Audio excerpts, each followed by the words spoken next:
एक रात की ठंडक और अंधेरे में एक छोटे गांव में एक पुराने हवेली के पास एक डरावनी कहानी की शुरुआत होती है। हवेली में अकेले रहने वाले एक व्यक्ति को रात के अजीब आवाजों और अंधेरे में बिजली के चमकने से डर लगने लगता है। उसके जीवन में आने वाले हर दिन में उसे वही डरावनी आवाज सुनाई देती है, जिसे वह न सिर्फ सुनता है बल्कि उसका अनुभव भी करता है।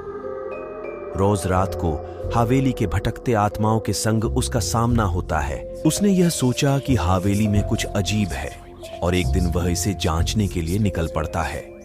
जब उसने हवेली के कमरों के कोने में जांच की तो उसने एक पुरानी चित्रकला में एक डरावनी छवि को देखा।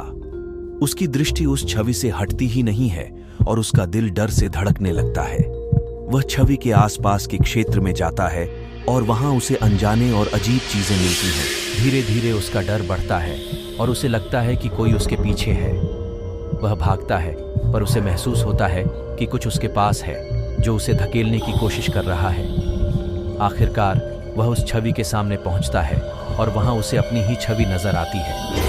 वह अंदर से डर का आभास था जो उसने हवेली में ढूंढा था। इस घटना के बाद वह कभी भी हवेली के कोने में नहीं गया और उसकी जिंदगी में एक और राज जोड़ गया।